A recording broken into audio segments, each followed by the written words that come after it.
করতে পারেন। প্রণয়, আপনি যেটা বলছিলেন যে আপনি একটা ছোটখাটো চাকরি করেন, জি, আপনি কিসে চাকরি করেন? বেসরকারি কোম্পানি। একটা বেসরকারি কোম্পানি চাকরি করেন। আপনি ঢাকায় কোথায় থাকেন? মানে ঢাকা শহরে তো থাকেন, কোন এলাকাতে থাকেন? ঢাকা আমি শরীয়তপুরে আছি।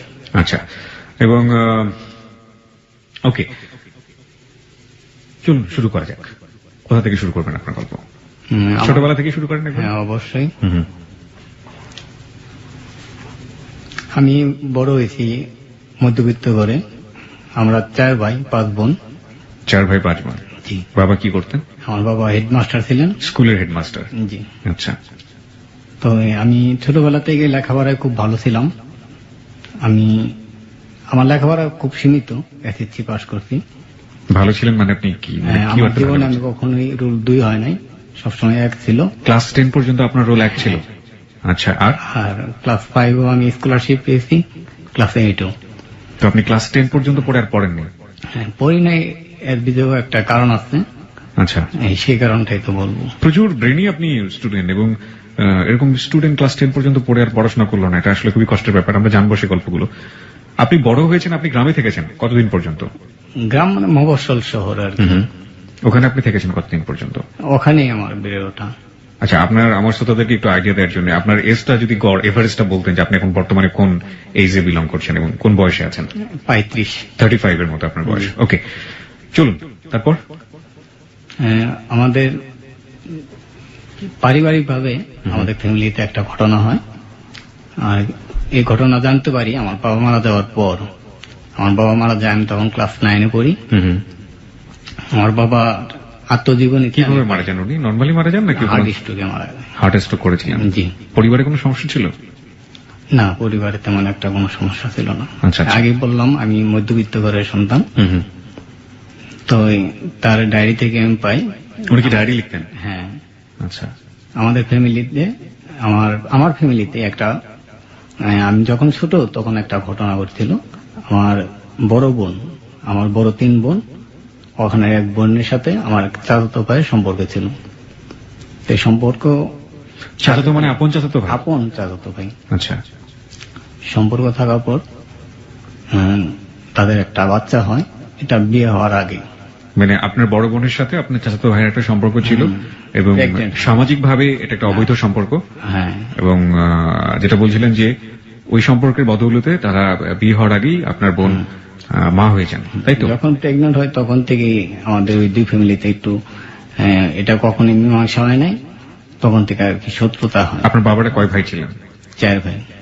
এটা বাকি সবাই জানতেন যে এই কারণে আপনার বোন এরকম? হ্যাঁ। আচ্ছা, আপনার বোন অন্তঃসত্ত্বা হওয়ার পর আপনারা কি করেন? তারপর আমার বাবা এমনি গ্রাম্য সালিশ করছে, আর এমনি সরকারি কোনো কেস করে নাই, গ্রাম্য সালিশ করছে।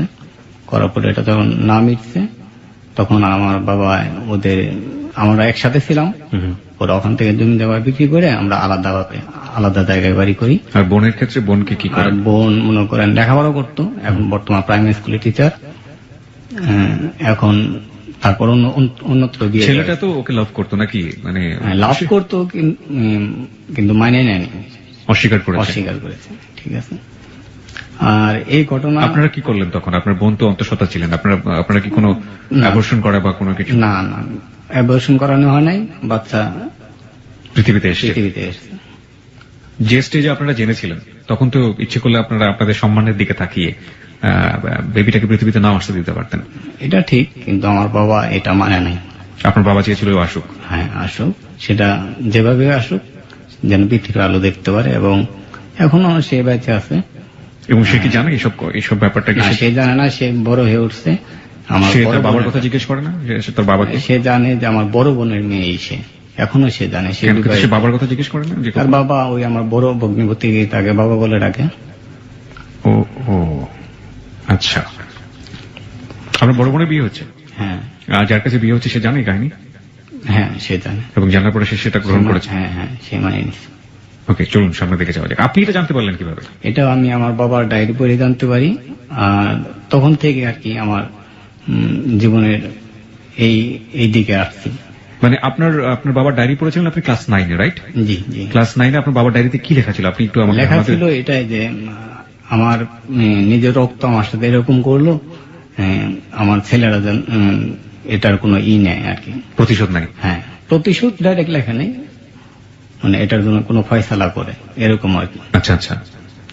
তো তারপর থেকে আর কি আমার সিদ্ধান্ত আমি নেই যে আমি লেখাপড়া করি বা না করি, আমি এটা প্রতিশোধ নেব। আমার মধ্যে একটা প্রচুর জেদ সৃষ্টি হয়, আর জেদ সৃষ্টি হওয়াতেই আমার একটা চাচাতো বোন ওই মুহূর্তে আর কি পৃথিবীতে আসে, খুবই ছোট। যে ভাই, যে চাচাতো ভাই আপনার এই দুর্ঘটনা ঘটিয়েছিল, হ্যাঁ, তারই আর আরেক একটা বোন। ছোট বোন পৃথিবীতে আসে। হ্যাঁ, পৃথিবীতে আসে। আমার টার্গেট থাকে যে না, তাকে আমি যেভাবে পারি আমার আয়ত্তে নিয়ে আসবো। এবং যে কাজটা আপনার বোনের সাথে হয়েছে আমি সেই সেটাই কাজটা আপনি তার সাথে করবেন। তারপর সে আস্তে আস্তে ক্লাস 6 যখন পড়ে তখন থেকে ছোটবেলা থেকে তাকে আমি গোসল করানি, স্কুলে নিয়ে যাওয়া নিয়ে আসা।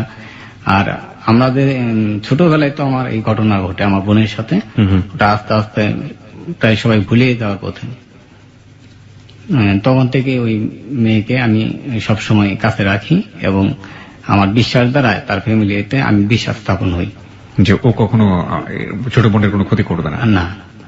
তারপর তার সাথে আমি ক্লাস 6-7 এর সময় 6 যখন পড়ে তখন থেকে তার সাথে মানে রিলেশনশিপ করি, ঠিক আছে। ও কি বুঝতো? কারণ ও তো অনেক ছোট ওই ছিল। বুঝতো না, কিশোরী মেয়েরা তো সাধারণত ওই টাইমে বোঝে না, কিন্তু এমনি আচ্ছা, একটা জিনিস লাইক করতো, অনেক লাইক করতো। এবং আপনি মানে কি ধরনের পলিসি ওকে নিয়েছিলেন? ওকে কোন ছেলেদের সাথে আপনি মিশতে দিতেন? হ্যাঁ মিশতে দিতাম, কিন্তু তেমন ওই মফস্বল এলাকা না। আর আমি যে সময়ের কথা বলতেছি এটা আপনার অনেক আগের, 88-89 কথা। জি জি, তখন একটা মেয়ে সাধারণত এত এখনকার মতন প্রেম ভালোবাসা এগুলা বুঝতো না। আচ্ছা, ওকে। আচ্ছা, তো তারপর তার সাথে যখন এরকম রিলেশনশিপ আমার হইতেছে, এই মুহূর্তে তাদের বাসায় একটা মেয়ে ভাড়া থাকতো, যার কথা আমি বলবো আজকে। মেয়েটার নাম হচ্ছে, মেয়েটার সুন্দর নাম বলতেছি আমি, ছদ্মনাম মানে আপনি যে নামে তাকে ডাকতেন সে নামে বলবেন। প্রেমা। প্রেমা। আছে। তাদের বাসায় ভাড়া থাকতো। তো সেই মেয়ে আমাকে খুবই লাইক করতো। আপনি যে প্রেমা বলছেন এবং আপনার নাম যেখানে প্রণয় বলছেন, আপনার আসল নাম তো প্রণয় না, প্রণয় তো প্রেমাই আপনাকে ডাকতো। জি তাই না? জি জি। ওকে। আমি চাচ্ছি না যে আমার পরিচয়টা মানে প্রচার করি। এবং শ্রোতা, আপনাকে এখন বলে রাখি কেন আমাদের প্রণয় আসল পরিচয়টা দিতে চাচ্ছে না, সেটা আপনি গল্পের শেষের দিকে এসে বুঝতে পারবেন। যে এটাকে আপনি মহৎ মনে করবেন না কি মনে করবেন সেটা আপনার একান্তই ব্যক্তিগত ব্যাপার। তবে পরিচয়টা আসলে যে কেন দিতে চাচ্ছে না সেটা বুঝতে হলে আপনাকে একেবারে গল্পের শেষ পর্যন্ত শুনতে হবে। জি, সামনের দিকে যাই। মেয়ে আমাকে লাইক করতো, এর কারণ হইতেছে আমি সামাজিক ভাবে কিছু মানুষের উপকার করতাম, রক্ত দেওয়া বা কাউকে কেউ অভাবে করলে তাকে সাহায্য করা, বা কেউ বিপদে পড়লে তাকে সাহায্য করা, এরকম অনেক কিছু করতাম ছোটবেলা থেকে। এই জন্য এই মেয়েটা আমাকে খুবই লাইক করতো। লাইক করার পর সে আমাকে প্রেমের প্রস্তাব দেয়। তখন সে নিউটেনে পড়ে। আর আপনি পড়াশোনা ছেড়ে দিয়েছেন? তখন আমি পড়াশোনা ছেড়ে দিয়েছি। আমি যখন আমার বাবার ডায়েরি পড়ে জানতে পারি, তারপরে আমার লেখাপড়া 9 থেকে বাদ দিই। তারপর আমার বাদ কেন দিয়েছিলেন? কারণ বাদ আপনি তো দিয়েছি আমি যে আমি লেখাপড়া আর করবো না, কারণ আমি তোমার জীবনের লাইফটা আর কি ওই প্রতিশোধের জন্য রেখে দিয়েছিলাম। আপনি লেখাপড়া করার পাশাপাশি করতে পারতেন। এটা তখন আসলে আমার মাথায় এরকম আসে নাই, তখন শুধু এই জেদের কথাই আসছে। আমার সার্টিফিকেট আমি ছিঁড়ে ফেলেছি। আচ্ছা আচ্ছা। আচ্ছা, যাই হোক, ওই মেয়ে আমাকে এরকম লাইক করে, লাইক করার পর আমাকে প্রস্তাব দেয়। প্রস্তাব দেওয়ার পর তখন আমি বলি যে আমি তো এরকম, তাকে আমার গোপন কথাটা বলি এবং তাকে আমি বিশ্বাস করতাম, ঠিক আছে। প্রথম আপনি মানে আপনার প্রতিশোধের যাকে নিবেন তাকে নিয়ে আপনি প্রথম আপনার হ্যাঁ। ওই মেয়েটিকে বললেন। এর আগে আমার কোনো বন্ধু বান্ধব বা আত্মীয় স্বজন কাউকে বলিনি আমার কথাটা বলি। আর এই লেখাপড়া বাদ দেওয়ার কারণে এবং এটার কারণে বন্ধু বান্ধবের পাল্লায় পরে তখন থেকে আমি নেশা করতাম। কি নিতেন? এরকম গ্রাম্য আমাদের এলাকায় উপজাতীয়দের মদ খাইতাম। তারপর পরবর্তীতে আমি হেরোইনে আসক্ত হয়েছিলাম। আচ্ছা, যাই হোক, সে আমাকে প্রস্তাব দেওয়ার পরে আমি যখন তাকে এগুলা খুলে বলতেছি, তারপরও সে আমাকে ভালোবাসে। পরে আমি বলছি যে আমি তো এরকম নেশাবানি করি, আর আমার তো জীবনটা অন্যরকম, আমি তো সারা জীবনের জন্য জেলেও যাইতে পারি, ফাঁসি হইতে পারে, কারণ আমি তো রিস্ক নিছি। আর মেয়েটা যেহেতু ছোট তুমি জানোই। সে এটা মানে না। সে বলে যে আমি যদি তোমাকে সত্যিকার ভালোবাসে থাকি তাহলে আমি তোমার এই পথ থেকে নিয়ে আসতে পারবো, আর তোমার যা ইচ্ছা তুমি করো। পরে এক পর্যায়ে তার ভালোবাসার কারণে আমি ওই পথ থেকে ফিরে আসি। না, ফিরে আসার আগে আমি একটু কিছু জানতে চাই আপনার কাছ থেকে। সেটা হচ্ছে আপনি বলছিলেন যে মেয়েটার যখন ক্লাস 6 বয়স বা ক্লাস 6 বা 5 পড়ে, তখন আপনি তাকে প্রস্তাব করেন বা কিছু একটা এরকম বলছিলেন, ভালোবাসার প্রস্তাব করা বা ওইদিকে তাকে নিয়ে আসা বা ওই জিনিসগুলো বোঝানো। এই ব্যাপারটা কতদিন পর্যন্ত ছিল আপনাদের মধ্যে? এই ব্যাপারটা তো ছোটবেলা থেকে তাকে ভালোবাসি এই কথা তো আর আমি বলি নাই। তার সাথে আমার শারীরিক সম্পর্ক করাটাই মূল উদ্দেশ্য ছিল। এটা কি কখনো হয়েছে আপনার তার সঙ্গে? হ্যাঁ, হয়েছে। শারীরিক সম্পর্ক হয়েছে? হ্যাঁ, হয়েছে। তখন তার বয়স কত ছিল? 12-13। 12-13। ওই সময় আপনি প্রতিশোধ নেওয়ার চেষ্টা করেছিলেন যেভাবে হোক তাকে? আমার মাথায় তখন থেকে চিন্তা ভাবনা আমি প্রতিশোধ নেব। তখন আমার হিতায় জ্ঞান ছিল না বললেই চলে। এই মেয়েটা যে এত ছোট তখন আমি আর ভাবি নাই। তো ওই মেয়েটা কখনো তার বাবা মাকে বলে দেয়নি যে এই ছেলে আমাকে এইভাবে শারীরিক সম্পর্কে যাচ্ছে বা ফ্রেন্ডের না, কখনো? সে আমাকে ওই এমনি ভালোবাসার কথা বুঝতো কিনা জানি না, সে আমাকে লাইক করতো খুবই, এবং এক ধরনের সাপোর্টও দিত? সাপোর্ট দিত। কতদিন ছিল আপনাদের এই সম্পর্ক, শারীরিক সম্পর্ক? এটা সে বুঝমান হওয়ার পর থেকে তো সে আমাকে লাইক করে।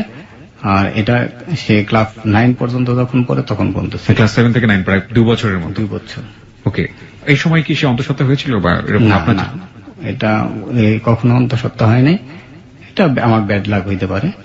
আপনি এখনো সেটা মনে করেন? হ্যাঁ, মানে আপনি এখনো প্রতিশোধের ব্যাপারে? না, এখন আর প্রতিশোধ তো প্রশ্নে ওঠে না। আচ্ছা, এখন তো ওকে, আচ্ছা ঠিক আছে, আমরা আপনার ওই গল্পে যাই। আপনি যেটা বলছিলেন যে আপনার ওয়াইফ কি করলো, ফিরানোর চেষ্টা করলো বা কিছু একটা? হ্যাঁ, পরে ওই প্রেমা সে আমাকে প্রস্তাব দেওয়ার পরে আমি তো তাকে বুঝাইলাম, সে বুঝে না। পরে আস্তে আস্তে সে আমাকে এই পথ থেকে ফিরে নিয়ে আসলো। আস্তে আস্তে নেশা থেকেও সে আমাকে ফিরে নিয়ে আসলো। ভালোবাসা যে নেশা থেকে ফিরে নিয়ে আসতে পারে সে, এটা তার জ্বলন্ত প্রমাণ। সে আমাকে পুরোপুরি নেশা থেকে ফিরে নিয়ে আসে। নিয়ে আসার পর সে তখন লেখাপড়া করে, কলেজে উঠলো। কলেজে ওঠার পর তাদের ফ্যামিলিটা এত সচ্ছল ছিল না। প্রেমাদের? প্রেমাদের। আমি যতদূর পারছি তাকে হেল্প করছি। আর তাকে ওই তখন থেকে তাকে আমি ভালোবাসা শুরু করছি। এক পর্যায়ে সে আমাকে বলতেছে। আপনি তাকে ভালোবাসার এক পর্যায়ে কি আপনার ওই মেয়েটার সাথে সম্পর্ক ছিল, শারীরিক সম্পর্ক, যাকে আপনি প্রতিশোধ নিতে চাচ্ছিলেন? হ্যাঁ, যাকে প্রতিশোধ নিতে চাচ্ছিলাম তার রাস্তা থেকে তো সে আমাকে ফিরিয়ে নিয়ে আসলো প্রেমা। না, কিন্তু আমি জানতে চাচ্ছিলাম যে প্রেমা তো আপনার লাইফে আসতে চাচ্ছে, হ্যাঁ, এবং একই সাথে ওই মেয়েটা আপনার লাইফে এক্সিস্টিং আছে। জি। তো প্রেমা তো রাতারাতি পারে নাই, প্রেমা নিশ্চয়ই ব্যাপারটা জানতো। হ্যাঁ। তো ওই জানা অবস্থায়ও কি, প্রেমা থাকা অবস্থায় কি আপনার সাথে ওই মেয়েটার শারীরিক সম্পর্ক ছিল?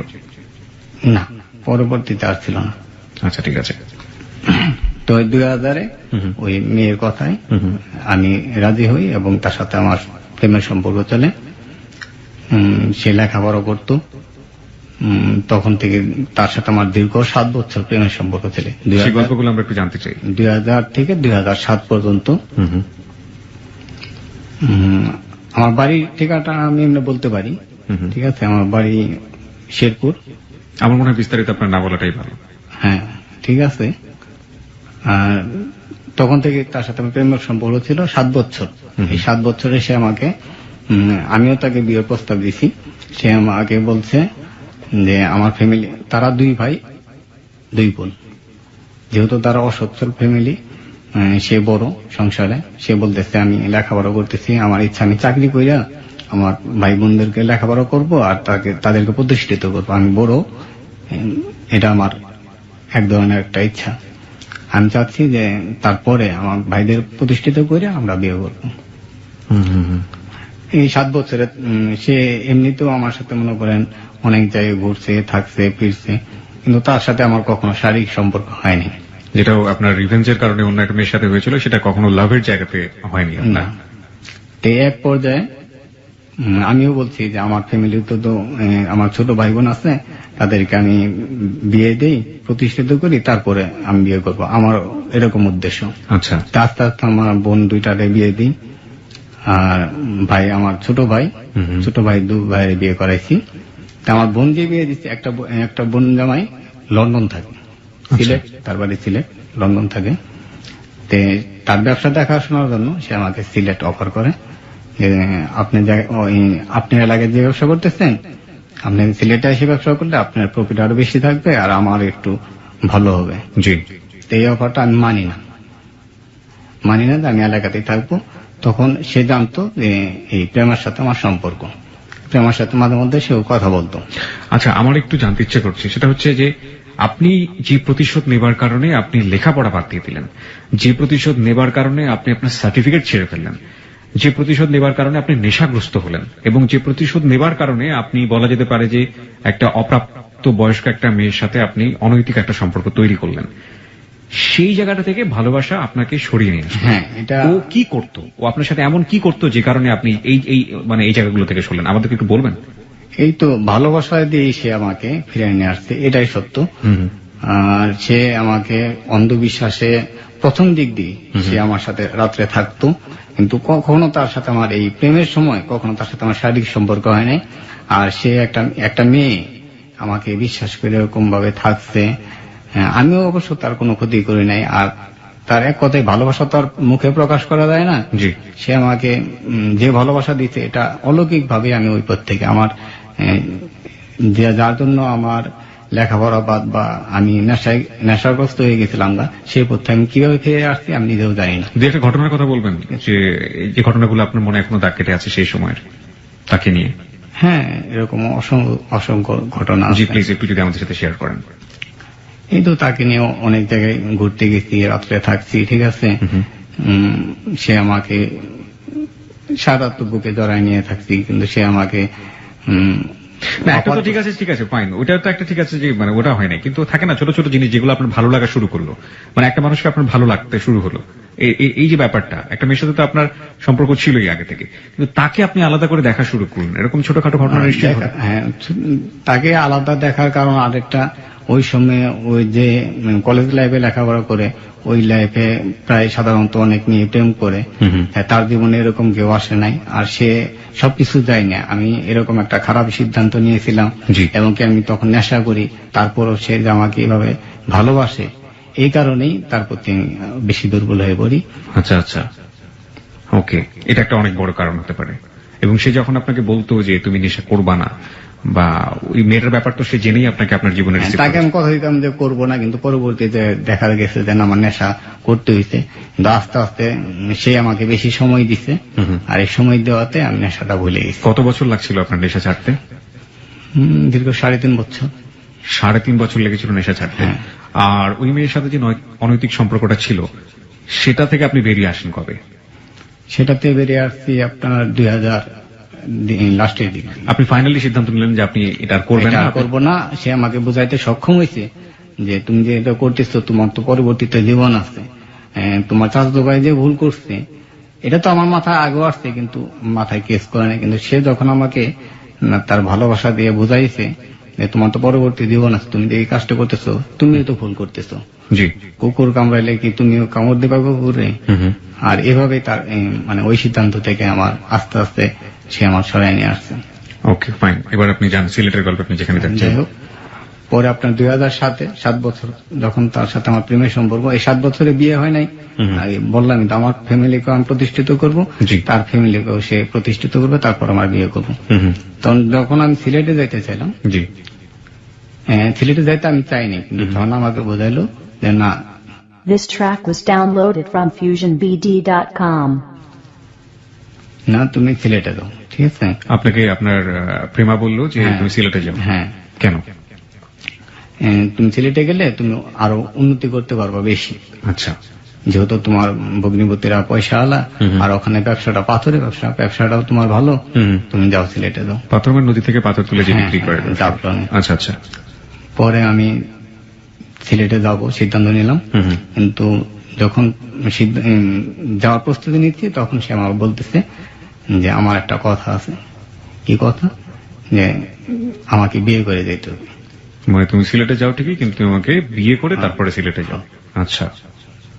পরে আমি বললাম যে আমাদের তো সিদ্ধান্ত ছিল যে পরে বিয়ে করব, তোমার ভাই বোন তো লেখাপড়া করতেছে, তাহলে এই মুহূর্তে আমাকে বিয়ে করে যাইতে হবে। পরে ভাবলাম যে ভালোবাসি যেহেতু, তাহলে তো বিয়ে করে দেওয়া উত্তম। তখনই তাকে নিয়ে আমি সিলেট চলে যাই। তাকে নিয়ে আপনি চলে যান? মানে বিয়ে করেননি, কিন্তু ওকে নিয়ে চলে গেলেন? আরেকটা কথা বলা বাদ আছে, এটা 2007-এর ঘটনা। তো তখন সে লেখাপড়াও করে অনার্সে, এবং তাকে আমি একটা চাকরি নিয়ে দিই সরকারি সমাজসেবা অধিদপ্তরে। আপনি কিভাবে চাকরি নিয়ে দেবেন? কারণ আপনি তো মানে ক্লাস 9 পর্যন্ত পড়াশোনা করেছেন। আমাদের গোষ্ঠীগত আমরা একটু প্রভাবশালী, আমাদের মফস্বল থানায়, ওইভাবে আর কি তখন বিভিন্ন লিয়াজি করে, দুই নাম্বারি করে, হ্যাঁ ওটাকে যেটা বলে আর কি, মানে জি, নরমালি দুই এটা নাম্বারি করে আসলে- টাকা পয়সা এটাই ঘুষ টুস সত্য। দিয়ে ঠিক আছে, এভাবেই ম্যানেজ করেছিলেন। জি। ওকে, তাকে চাকরি নিয়ে দিলেন এবং দেওয়ার সে পরে কর্মস্থলেও থাকে, মাঝে মধ্যে আপনার ক্লাস করে, অনার্সে তো পড়ে।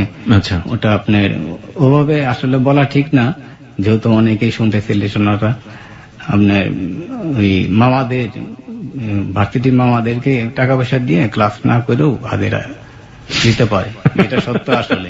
ঠিক আছে, ওকে, আসলে সব সত্য এখানে উদ্ঘাটন হোক। ওকে, যাই হোক, তারপর তারপর সে চাকরি অবস্থায়, তখন আর কি আমি যখন সিলেটে যাব, তখন সে ছুটি নিল 1 সপ্তাহ, যেহেতু সরকারি চাকরি, আমার সাথে সিলেট গেল। তারপর সিলেটে আমরা বিয়ে করলাম, সেটা আপনার 2007-এর আপনার 14 এপ্রিল। পরিবারকে না জানিয়ে। পরিবারকে না জেনে শুধু আমার সিলেটের ভগ্নিপতি, সিলেটের বোন, আর সিলেটে আমার এক বন্ধু, এই তো। পরিবারকে জানাননি কেন? মানে ফ্যামিলিকে জানলে কি সমস্যা ছিল? ফ্যামিলিকে জানাইলে আমাদের চাহতো বাইনচারি আছে, হুম হুম, তারা একটু প্রভাবশালী, আর ফ্যামিলি আমার ফ্যামিলির মানে নিত না, হুম হুম। এই কারণে আসলে তখন পরিবারকে জানানি হয়নি। আচ্ছা, আর আপনি বলছিলেন যে মেয়েটার কথা, যে মেয়েটার প্রতি আপনার প্রতিশোধ নেবার কথা ছিল, ওই মেয়েটা তো ছেলে বলতে আপনাকেই বুঝতো, কারণ আপনি তাকে হ্যাঁ। ছোটবেলা থেকে পেলে বসে বড় করেছেন। তো আপনি যখন একটা মেয়ের সাথে, আপনার প্রেমের সাথে মেশা শুরু করলেন, তখন ওই মেয়েটা আপনাকে জেলাস ফিল করতো না, বা আপনাকে ওটা হ্যাঁ করতো, কিন্তু আমি তাকে অন্যভাবে ম্যানেজ করে নিয়েছি, যে আমি আর পাপ করব না, যেটা আমি যে পথে গেছিলাম, আসলে মানুষ যেন এই পথে না যায়, যে এরকম একটা ছোট মেয়ের সাথে যে আপনি প্রেমা মানে যার সাথে এটা করেছিলেন তাকে আপনি বলেছিলেন যে তোমার সাথে আমার উদ্দেশ্য এটা ছিল? হ্যাঁ, তাকে পরবর্তীতে বলছি। ঠিক আছে। আর আপনি যেটা বলছিলেন যে আপনি ভালোবেসে বুঝতে পারলেন যে আপনি অন্যায় করছেন, এবং জীবনের একটা পর্যায়ে গিয়ে যে মেয়েটার সাথে আপনি অনৈতিক সম্পর্ক করেছেন, সেই মেয়েটাকে আপনি খুলে বললেন যে আমার আসলে ইচ্ছা ছিল তোমাকে এটা করার, তাই তো? জি, আপনি চাচাতো বোন। তারপর তার প্রতিক্রিয়া কি হয়েছিল? সে অনেক এমনি তো আফসোস করছে, আর সে যখন বুঝতে পারছে, ঠিক আছে, আমি তার কাছ থেকে মাপ চাই নিছি, সে মন থেকে মাপ করছে কিনা জানি না, কিন্তু তার কাছ থেকে আমি বলছি যে আমি তো তোমার সাথে অন্যায় করছি, তুমি তো বুঝো নাই, আর এটা খুবই গুরুতর অন্যায়, আর এই জন্য তার কাছে আমি, তোমার কাছে আমি খুবই মাপ চাই, আর যা করছি এটা তুমি আমার একদম মন থেকে মাপ করে দিবা। পরে সে আমাকে মাফ করে দিচ্ছে এক পর্যায়ে। আচ্ছা আচ্ছা, মুখে মাফ করছে, অন্তর থেকে করছে কিনা জানি না। ওকে, ও আপনাকে জিজ্ঞেস করে নাই যে আমার দোষটা আসলে কোথায় ছিল? দোষ তো করছে আমার ভাই। হ্যাঁ, সে এটা বলছে। আপনি তাকে খুলে বলেছিলেন যে আমার ফ্যামিলির সাথে তোমার ভাই হ্যাঁ, এরকম এটা করেছে? বলছি, তাকে খুলে বলছি, এগুলা ডিটেলস সব বলছি তাকে, আর বলার পরে সে হয়তো আমার মনে হয় যে মন থেকে সে আমার মাফ করে দিচ্ছে। বর্তমানে ওর সাথে আপনার কথাবার্তা হয়, দেখা দেখি হয়? বর্তমানে আসলে আমি যে কাহিনীটা বলতেছি, লাস্টে বলবেন, আমার মানে অতীত জীবনের কোন ফ্রেন্ড সার্কেল, আত্মীয় স্বজন, কার সাথে আমার এখন যোগাযোগ নাই। ঠিক আছে, চলুন সামনের দিকে যাই। সিলেটে গেলেন, আপনি বিয়ে করলেন প্রেমাকে। হ্যাঁ, ওকে, তারপর? বিয়ে করার পর সে বাসরাত্রে এসে আমারে বলতেছে যে তোমার জীবনের উদ্দেশ্য তো ছিল অন্যরকম, হুম হুম, তাহলে তুমি আমাকে কেন বিয়ে করলা, সে আমারে বলতেছে। তা আমি বললাম যে আমি আসলে তোমার বিয়ে করছি 3টা কারণে। 3টা কারণ, ওকে। আর এই 3টা কারণে, একটা কারণ হইতেছে যে হুম হুম, বলেন। তুমি যে আমাকে এরকম ভালোবাসা, হুম হুম, আমার জীবনের যে একটা জি। খারাপ জেদ ছিল, জেদ থেকে ফিরে নিয়ে আসছো, হুম হুম, প্লাস তুমি আমার নেশা থেকে যে ফিরে নিয়ে আসছো, জি। এটা একটা কারণ।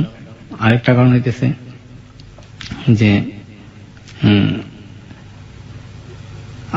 তুমি যে আমাকে ভালোবাসলা, হুম হুম হুম, ঠিক আছে, রবীন্দ্রনাথের আমি একটা কাহিনী পড়ছিলাম, কথা পড়ছিলাম, হুম হুম, সে বলছিল যে তুমি যারে ভালোবাসো তারে কখনো বিয়ে করো না, আর যে তোমারে ভালোবাসেন তাকে তুমি জীবন সঙ্গিনী করিও। ওটাকে বলছিল, সে রবীন্দ্রনাথের কথা বলছে। হ্যাঁ, আমি যত জানি এটা রবীন্দ্রনাথের কথা কিনা আমার যথেষ্ট সন্দেহ আছে। যাই হোক, তারপরেও আপনাকে এভাবে সে বলেছিল। ওকে, তারপর? না আমি আপনি বললাম। বলেছিলেন, হ্যাঁ আপনি বলেছিলেন। ওকে, তারপর? এই কারণে যেহেতু তুমি আমাকে মনে প্রাণে ভালোবাসে আমার এই পথ থেকে ফিরে নিয়ে আসছো, যে তোমার ভালোবাসার শক্তি দিয়ে তুমি আমাকে নিশ্চয়ই মন থেকে ভালোবাসে, এই কারণে তোমার বিয়ে করছি। আরেকটা কারণ হচ্ছে যে তুমি আমাকে যে এরকম ভালোবাসে যে এরকম নিয়ে আসছো, তুমি তো নিজেও সহসর, আর তোমার ভিতরে যেহেতু কোনো পাপ নাই, আর আমি তো একটা পাপ করে ফেলছি। আদৌ আমি এমনি কোনো মেয়ের সাথে কখনোই সম্পর্ক, শারীরিক তো দূরের কথা, কোনো প্রেমের সম্পর্ক আমার ছিল না। আমার জীবনে এই 2টা মেয়ে আসছে। আমি চাইনি, আমি তো এটা পাপ করছি, আর আল্লাহ মাফ করবে কিনা তাই না। যেহেতু তুমি সত্যি এবং সহসর, তোমার বিয়ে করে দিলে আমি আর থেকে আল্লাহর কাছ থেকে যে পরিত্রাণ পাই, এই জন্য তোমার আমি বিয়ে করছি। ঠিক আছে। জি। তারপর আমরা 7 দিন ছিলাম। আমি তো থাকি গেলাম, তাকে আমি গাড়িতে উঠাই দিয়েছি, সে এসে বসছে বাড়িতে? কর্মস্থলে। আচ্ছা, কর্মস্থলে। হ্যাঁ। আসার পর আমি সিলেটে, তো ফোনে কথা হয় প্রতিদিন। তা সে আমার বলতেছে, আমার সেও নিজেও ব্রিলিয়ান, ভালো স্টুডেন্ট। ওকে। হ্যাঁ, তার ভাই বোন গুলাও ভালো, তার ছোট 2 ভাই 1 বোন, জি। তারাও লেখাপড়া করে। তো সে আমার বলতেছে যে আমার ভাইদেরকে যদি আমি ভালো কোনো স্কুলে ভর্তি করে দিতে পারতাম, আমি তো বেতন পাই সামান্য, যে বেতন পাই সেটা দিয়ে আমার সংসার চলে না। তার বাবা তখন কাজ করে না কোনো কিছু, তার বাবাই একমাত্র উপার্জনক্ষম ছিল, তার ভাইরা তো লেখাপড়াই করে। তাই সে এখন তার সংসার চালায়। তাই আমার সংসার চালাইতে গেলে তো আমি ভাইদেরকে লেখাপড়া করাইতে পারবো না। আচ্ছা। তাই তুমি যদি হেল্প করো তাহলে আমি তাদেরকে ভালো স্কুলে ভর্তি করাই দিতে পারি। তখন তারা মফস্বল স্কুলে লেখাপড়া করে। আচ্ছা। বললাম ঠিক আছে, তুমি করো, আমি তোমার এগুলা হেল্প করবো। তখন তার ভাই বোনদেরকে ভালো স্কুলে ভর্তি করাইলাম, তারা লেখাপড়া করতেছে, সে চাকরি করতেছে, মাঝে মধ্যে আমি আসতেছি, এসে থাকি। তো থাকি হইতেছে আমার এক ফ্রেন্ডের বাসায়। আচ্ছা। তখন তো প্রকাশ করিনি, তো আমার এক ফ্রেন্ডের কাছে প্রকাশ করে তার বাসাতে আমরা থাকি, আপনারা 2জন থাকি।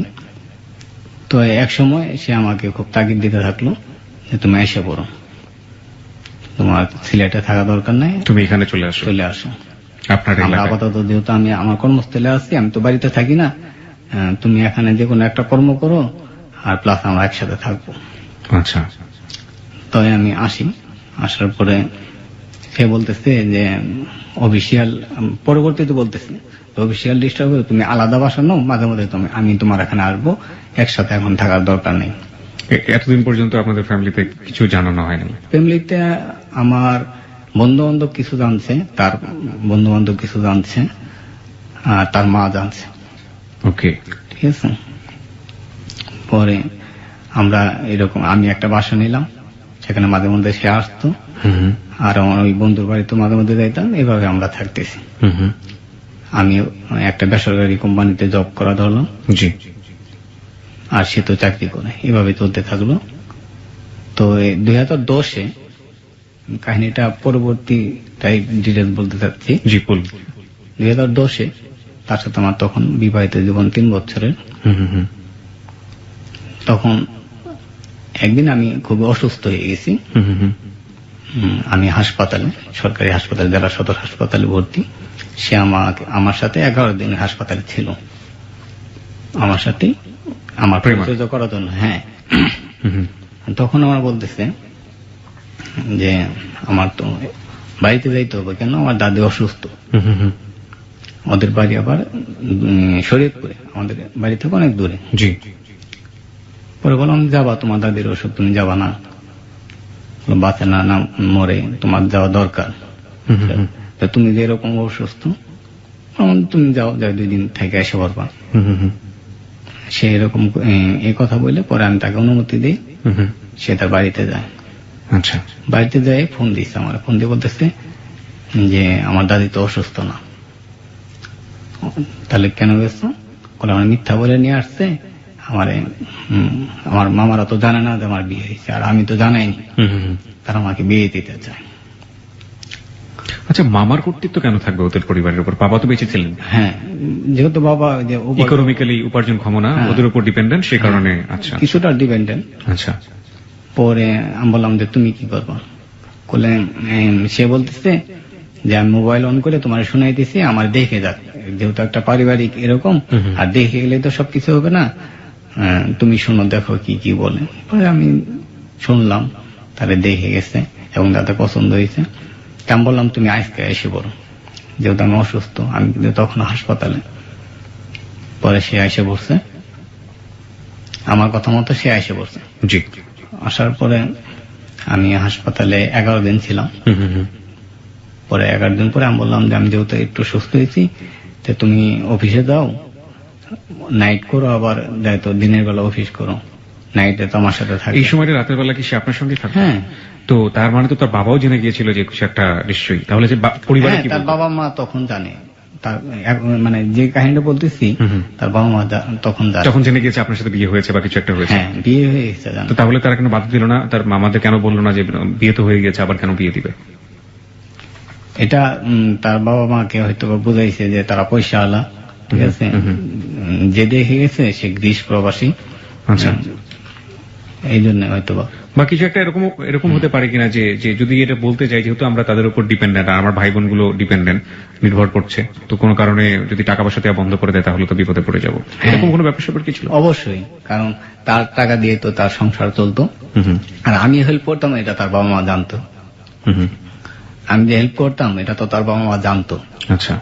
তা নাহলে তার সে কত টাকা বেতন পায়, আর এইভাবে পড়ালেখা খরচ প্লাস তাদের সাংসারিক খরচ জানতো, কিন্তু আমার সাথে কখনো তার বাবা মার কথা হইতো না।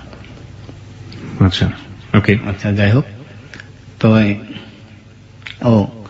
এর আগে কয়েকটা কথা না বললে, এর আগের কয়েকটা কাহিনী বলি নাই, এটা ভুলে গেছি আমি। জি, বলুন। তার সাথে যখন আমার এই 3 বছরের সম্পর্ক, মানে 2007-এর পর থেকে 2008-এর লাস্টের দিকে, জি। সে বলতেছে যে আমরা হঠাৎ করে তো আমার ভুল হয়ে গেছে, আমি তো প্রেগনেন্ট, ঠিক আছে। আপনার ওয়াইফ বলতেছে আমি হ্যাঁ, প্রেগনেন্ট বা আমি কনসিভ করেছি, ওকে। বলে আমি তো চাচ্ছি না যে এখনই, আমরা তো চাচ্ছি না যে এখনই আমরা এটা প্রকাশ করি। জি।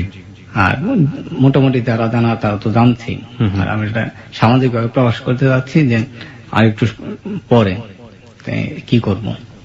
আমি বললাম যে তুমি কি করবা, বলে এটা অপারেশন করে ফেললি। কোনো আচ্ছা ঠিক আছে, তুমি যখন চাইতেছো করো, কিন্তু এটা আসলে করা ঠিক না। পরে সেটা আমাদের দুজনের সম্মতিতে করে ফেলানো হয়। ওকে। হ্যাঁ, এর 1 বছর পর তার গর্ভে আবার সন্তান আসে। সন্তান আসার পর এটা সে তো চাকরিস্থলে, তার মা বাবা জানে, তার মা বাবা তাকে চাপ দিতে থাকে যে এখন সন্তান নিলে এটা তো তোর যে বিয়ে হয়েছে এটা তো সামাজিক ভাবে হয় নাই, তোর নিজেরা করছিস, ঠিক আছে, তাহলে এটা অ্যাবর্শন করে ফেলায় পরবর্তীতে বাচ্চা নেওয়া যাবে। তা আমার জানাইছে, আমি বলছি না এটা সম্ভব না।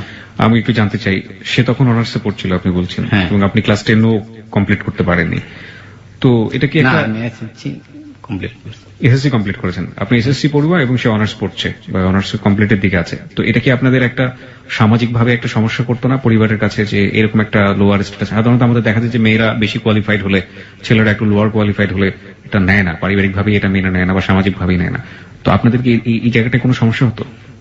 এটা আসলে কখনো হইতো না, কারণ তাকে তো লেখাপড়া করিতেছি আমি, ওকে, ঠিক আছে, তার সাথে সম্পর্ক তো আমার অনেক আগের থেকে, তার লেখাপড়ার খরচ প্লাস সবকিছু তো আমি করিতেছি। আচ্ছা। এটা সে তার থেকে তো হইতো না, তার ফ্যামিলি থেকে আমার মনে কখনো হয় না হতো না। তার বাবা কি করতো? তার বাবা অ্যালুমিনিয়ামের ব্যবসা করতো। অ্যালুমিনিয়ামের ব্যবসা করতো? অ্যালুমিনিয়াম মানে যে বাড়িতে বাড়িওয়ালা ফেরি ফেরি করে যে অ্যালুমিনিয়াম বিক্রি করে, জি। হাড়ি পাতিল গুলো, এগুলো? জি জি জি, চলুন তারপর। যাই হোক, পরে তো আমি বললাম যে বাচ্চা নষ্ট করা যাবে না। সে গোপনে হয়তো বা সে করুক বা তার মা এ করার কোন একটা ওষুধ খাওয়ানোর পর তার অবস্থা সিরিয়াস হয়ে গেছে। সেকেন্ড বেবিটাও নষ্ট করার প্ল্যান? হ্যাঁ, তখন তাড়াতাড়ি তাকে আমি হাসপাতালে নিয়ে গেলাম, ক্লিনিকে নিয়ে গেলাম। নিয়ে যাওয়ার পর ডাক্তার বলতেছে যে এটা অপারেশন করতে হবে, তা না হলে তাকে বাঁচানো যাবে না। জি। এটা কত মাস বয়স পড়ে? কত মাস বয়সটা হয়েছে? 7.5 বা 8 মাস হয়তো বা। 7.5-8 মাস? আচ্ছা। পরে এটা ময়মনসিংহ সদর ক্লিনিক, খুব নাম করা ক্লিনিক, সাইমন ক্লিনিক। আচ্ছা 7.5-8 মাস বয়সে তো যেটা হয় যে এমনিতেই বোঝা যায়, 3 থেকে 4 মাস হলে তো একটা মানুষকে দেখলে বোঝা যায় যে হ্যাঁ। She is pregnant. আর অনেক মানুষের কিন্তু বোঝা যায় না তেমন একটা, তখনও বোঝা যায় না। ঠিক আছে, একবারে যে বোঝা যায় না তা না, ভালোভাবে গভীরভাবে দেখলে বোঝা যায়। যদি একটু গোপন করার চেষ্টা করে তাহলে হয়তো বা বোঝা যায় না, তাই তো? তো যাই হোক, তখন ওই ক্লিনিকে তাকে করানি হয়। তার মা বাবা বা কেউ আসে না, তার ভাই আসে, তার ছোট ভাই আসে, আর তার ভার্সিটি পড়া 2টা বন্ধুই আসে। যেহেতু তারা হোস্টেলে থাকে, তারা রাত্রে থাকতে পারে না, আমি থাকি। ওকে। আর এই থাকা অবস্থায় একটা ছেলে একটা মেয়ের এরকম করলে কিরকম হয়তো জানেনি। এই সমস্ত সেবা যত্ন আমাকেই করতে হয়েছে। বাস, তাকে আপনি তাকে ধরলেন না, তুমি করলে কেন অপারেশন? ও কি বলেছিল? তখন তো সে অসুস্থ, তখন তার বলিনি। পরবর্তীতে বলছি, সে বলছে আমি জানি না, এটা আমার মা হয়তো এই করতে, আমিও চাইনি। ঠিক আছে, ভয়াবহ রিস্কি ওই সময়টাতে তো, তাই না? তার বাঁচার কথা ছিল না কথাই। আচ্ছা। এরকম। তারপর তাকে সেখান থেকে সুস্থ করে নিয়ে এসে বাড়িতে নিয়ে আসলাম। যাই হোক, ওই আমি যে ঘটনার থেকে এই ঘটনাতে আসছিলাম, আমি হাসপাতালে, তার বাড়ি থেকে সে এসে পড়লো।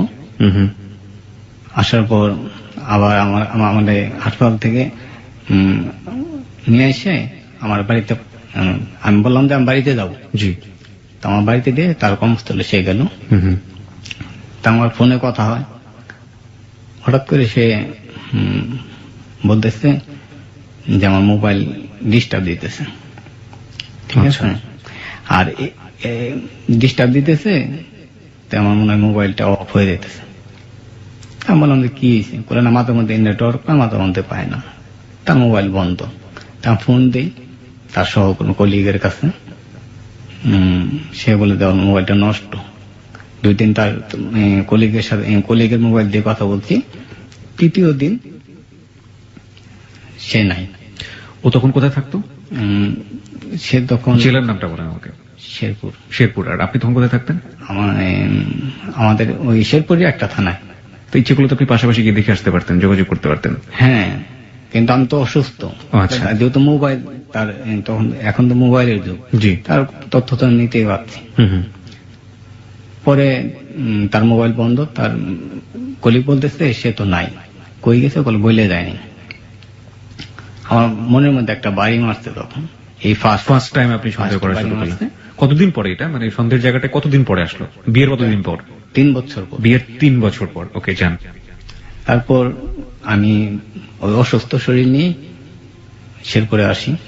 আসার পর দেখি তো সে নাই। তা আমার বিশ্বাস হয়তো বা মোবাইল নষ্ট, কিন্তু সে তখন ময়মনসিংহে তাকে পড়ায়, হয়তো বা কোনো দরকারে ময়মনসিংহ গেছে, লেখাপড়া কোনো দরকারে। জি। তাই ময়মনসিংহ আসি ওই অসুস্থতা নিয়েই। আসে সে ময়মনসিংহ যেখানে যেখানে থাকে খোঁজ করি, কিন্তু তাকে পাই না। জি। যখন পাই না তখন আমার আর একটু সন্দেহ, সে গেল কোথায়, সে তো আমাকে না বইলা কোথাও যায় না। জি। তাহলে হঠাৎ করে সে এরকম গেল, আমার ফোনও দেয় না, আমার কেমন জানি লাগতেছে। জি। পর আমি আবার শেরপুরে চলে আসি, এসে তার অফিসে আমি যাই। যাওয়ার পর তার অফিসের যে বস, জি, পরিচালক যে সমাজসেবা অধিদপ্তরের, উনি এবং অফিসের কলিগরা জানতো আমাদের ব্যাপারটা। আচ্ছা আচ্ছা। তারা জানতো যে আপনাদের মধ্যে আপনার হাজব্যান্ড ওয়াইফ। হ্যাঁ, এটা জানতো তারা। ওকে। পরে তার বস বলতেছে যে তার গতিবিধি কিরকম, ভালো ঠেকতেছে না, আপনি দেখেন, সে হয়তো বা তার দেশে যাইতে পারে। ওকে, তার দেশটা কোথায় ছিল? শরীয়তপুর। ওকে। তা আমি শরীয়তপুর কখনো যাইনি। তার তার নিজের দেশে বাড়ি হলে কি, আমি কখনো যাইনি, কারণ তারা আমাদের এলাকায় থাকে একবারে ছোট থেকে। আচ্ছা। এই জন্য আর যাওয়া হয় না। তারাও যাইতো 3-4 বছর পর পর। পর 2010-এর 2 মে আমি শরীয়তপুর যাই। 2010 সালের 2রা মে আপনি শরীয়তপুরে গেলেন। তার বাড়ি ঘরের ঠিকানা কোনো কিছু জানা নাই, জানি এমনি তার কাছ থেকে শুনছি যে এই থানায় থাকে আর এই গ্রামে থাকে, এইটুক ঠিকানা নিয়ে যাই। আচ্ছা, একটা জিনিস আমার একটু জানতে ইচ্ছে করছে। 3টা বছর একটা মানুষের আপনি ঘর সংসার করলেন, যে মানুষটার সাথে আপনি আপনার জীবনটা বাকি পথটা চালানোর সিদ্ধান্ত নিলেন, সেই মানুষের কাছে তার যেখানে জন্ম, তার যেখানে শেকড়, সেটার ঠিকানা আপনি জানবেন না? ঠিকানা এই পর্যন্ত জানি, মানে তার বাবার নাম জানি, তার মামার নাম জানি, তার গ্রামের নাম জানি, আর তার থানা জানি, কিন্তু কোন বাড়িটা। ও আচ্ছা, বাড়িটার ঠিকানা। বাবা কিন্তু আমাদের এলাকায় থাকে জি। প্রায় 21 বছর ধরে, তাহলে আমি আর কি জানবো? সেটা তো ঠিক, কারণ 21 বছর যেখানে থাকে সেটাই ঠিকানা হয়ে যায়। সেটাই ঠিকানা। খুব স্বাভাবিক, খুবই আর স্বাভাবিক। আমাদের এলাকায় সে বাড়িও করছে পরবর্তীতে, আমাদের বাসায় ভাড়া থাকতো, পরবর্তীতে বাড়ি করছে। আচ্ছা, কতদিনের ফোন যোগাযোগ বন্ধ ছিল আপনার সাথে ওর? আপনার 25 তারিখের ঘটনা, আর এই কদিন তো 25 থেকে 2রা মে, তার মানে প্রায় সপ্তাহখানিকের মতো। সপ্তাহখানেক। ওকে, আপনি গেলেন, তারপর? যাওয়ার পর ওই গ্রামে, জি। আমাদের এলাকার মতন ওদের এলাকা না, একটা মানে আমাদের গ্রামে যেমন একটা মানুষের বলা যায় যে অমুকের বাড়ি কোথায়, এটা সরাসরি একজনে বলতে পারে। জি। ওদেরটা হইতেছে আপনার পদ্মা নদীর কাছে, আর এক বাড়ির খবর আরেক বাড়ি ওই দিকের এলাকার লোক জানে না। আচ্ছা আচ্ছা। এটা আসলে কোনোভাবে বাই করতে পারতেছি না। পরে এক লোকের দ্বারায় বললো যে এই লোক, পরে দেখি দেন তার কাকা, ওই কাকা আবার আমাদের ওখানে যাইতো, তার দেখা পাই। এটা আপনার 3 তারিখে দেখা পাই, ঠিক আছে। জি। দেখা হওয়ার পরে তাকে বললাম যে যখন আপনাদের এই প্রেমা আপনাদের এখানে আসছে, পরে বললো যে হ্যাঁ, পরে তুমি আসছো কেন? আমি যে তার সাথে আমার একটু দেখা করা দরকার। জি। পরে সে বলতেছে সে তো তোমার সাথে দেখা করবে না। আমাদের কাহিনীটা তখন তার ফ্যামিলিকে সে ডিটেলস বলে ফেলছে, সবাই জেনে ফেলছে। ওর ফ্যামিলিতে সবকিছু বলে দিয়েছে এবং আপনার সম্পর্কে বলে দিয়েছে। তা আমার তো সেরকম ধারণা নেই। আমি ভাবছি যে কোনো কারণে হয়তো বা তার কোনো আত্মীয় স্বজন অসুস্থ বা অন্য কোনো কারণে আসছে, আর তার মোবাইলটা বন্ধ, সে তোমার জানাইছে। কিন্তু একটা জিনিস মাঝে মধ্যে লাগতেছে যে আমার নাম্বার তো তার জানা, যে কোনো মোবাইল থেকে ফোন করতে পারতো, সেটা আমার মাথায় আসতেছে না, হয়তো বা কোনো কারণে করে নাই। পরে বললাম যে চলেন যাও, করে না যাওয়া তো যাবে না। কেন? যে সে তোমার সাথে কথা বলবে না। আপনি কি করে জানেন কথা বলবে না? তার সাথে আমার সম্পর্ক কি জানেন? বলে জানি। বলে সে এখন তোমার লাইক করে না। এটা কি বলেন? তার সাথে আমার ঝগড়া হয় নাই, কোনো ফেসাদ হয় নাই, আর আমাদের মধ্যে হঠাৎ করে এরকম। তাহলে তাকে বলেন আমার ফোন দিয়ে বলতে যে তোমার সাথে আমি দেখা করবো না, ফোন দিয়ে যাবে না। বলবো না, তার সাথে আমার দেখা করতেই হবে। পরে ভর্তিতে তারা আমার একটা বলে তো আসো, পরে একটা ঘরে নিয়ে যায় আমার আটকায় তাদের দেশীয় অস্ত্র দিয়ে আমাকে ভয়ভীতি দেখায়। কি বলে আপনাকে? যে দেখ, তোর সাথে তার কোনো সম্পর্ক নাই, তুই তারে ভুলে যা, আর তার আমরা বিয়ে দেবো অন্য জায়গায়। আপনি কোন ফ্রেন্ডের সাথে করে নিয়ে গিয়েছেন? না, আমি একবার একাই গিয়েছি। আমার তো এরকম কোনো বিশ্বাস ছিল না যে তার এরকম কাহিনী হবে। কিন্তু ওই যে বললাম না, একদিন সে আমাকে বলছে তাকে দেখতে আসছিল, সেটা আমি তেমন আমলে নিইনি। আচ্ছা। তাকে তো তখন থেকে মনে প্রাণে বিশ্বাস করতাম। জি। পরবর্তীতে তারা আমার ঘরে আটকায় এরকম থ্রেট দিল, ভয়ভীতি দেখাইলো। একজনের দা নিয়ে আমার গলাতেও ধরছিল, চর থাপ্পড় দিচ্ছে। পরে আমি তো নাচর বন্ধা যে আমি তার সাথে কথা বলবো, আমাকে মারি ফেললাম, তার সাথে কথা বলবো। পরে এক পর্যায়ে কোনো ভাই আমার সাথে কথা বলতে দিবে না। তখন ওদের গ্রামের চেয়ারম্যান এক প্রতিনিধি আমার এখানে আসলো। আসার পরে বলল। আসার পরে কি হলো আমরা একটু জানবো, তবে তার আগে শ্রোতা যারা আছেন তাদেরকে আরো একবার মনে করিয়ে দিচ্ছি, আপনি শুনছেন হ্যালো 8920, এবিসি রেডিওতে আপনি আছেন, এবং হ্যালো 8920 আজকে 15তম পর্ব। এই 15তম পর্বের থেকেই একটু পরিবর্তন আসছে, সেটা হচ্ছে আগামী বুধবার থেকে হ্যালো 8920 প্রচারিত হবে রাত 11:10 থেকে। আগামী বুধবার, তার মানে বুঝতে পারছেন আগামী বুধবারে আমাদের হ্যালো 8920 নিয়ে আমরা আসছি। এবং একই সাথে আপনার এই অতিথিকে যদি কোনো প্রশ্ন করার থাকে এবং অতিথি বা অনুষ্ঠান সম্পর্কে যদি আপনি কিছু বলতে চান, আপনি সেটা ফেসবুকে করতে পারবেন। আমাদের যে হ্যালো 8920 নিয়ে যে পেজটি রয়েছে এই মুহূর্তে RJ স্পেস KEBRIA, ওখানে খোঁজ করলে দেখবেন। ওখানে গিয়ে একটি স্ট্যাটাস দেওয়া আছে, show is running now, guest is Pranay, any question and any comments please write down here. এবং যেটা আপনাদের অনেক পড়া হবে। অনেকে মন্তব্য করেছেন, সেখান থেকে প্রশ্ন করেছেন, আমরা প্রশ্নগুলো প্রণয়কে করব, তো আপনি সেখানে যোগ দিতে পারেন। এবং আমাদের অনুষ্ঠানগুলোর যে প্রচারিত পর্বগুলো আছে হয়েছে, অনেকেই ডাউনলোড করতে চান, সেই ডাউনলোডের অপশন ওখানে আছে। জি, তো এলাকার প্রতিনিধি আসলো এবং আসার পরে কি করলো?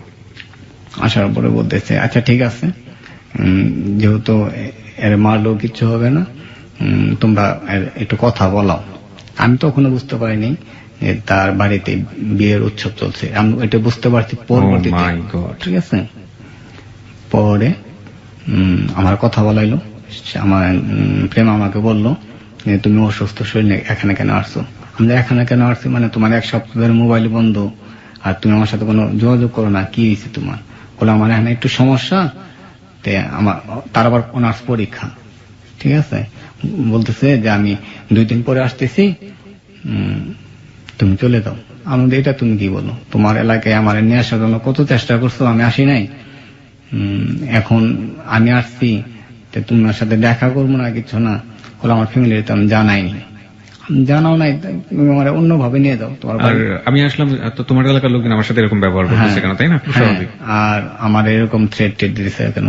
বলে এটা তো আমি জানি না। আচ্ছা ঠিক আছে, আমি এটা দেখতেছি, তুমি চলে যাও। আমার আমি চলে যাবো কেন? আমি তোমার সাথে দেখা করবো, তুমি বলো। তুমি তো আমাদের বাসায় ভাড়া থাকো, আমি বাড়ি মালিক হিসেবে তো তোমার এখানে যাইতে পারি। জি, তুমি যদি প্রকাশ না করতে চাও, বলেন এটা সম্ভব না, একটু সমস্যা আছে, তুমি চলে যাও। আমি তোমার আইসিআর ডিটেলস বলতেছি, তুমি ময়মনসিং থাকবো। ওরা বলতেছে না, আমি তোমার সাথে থাকবো, তোমার সাথে না দেখা করে চলে যাব না। পরে সে মোবাইল কাটে গেছে। এইটুক তার সাথে কথা হইলো। পরে আমারে তারা এরকম আরো করতেছে। এখন কথা তো বলাইছি, চলে যাও। আমি দেখলাম যে এখানে থাকলে আমার কোনো বিপদ হইতে পারে বেশি, তারা তো না মানে। তা আমি চলে আসলাম। আসার পরে আমি তার গ্রাম থেকে 2 মাইল পরে আমরা বাসে উঠাই দিলাম। 2 মাইল পরে আমি নামে পড়ছি।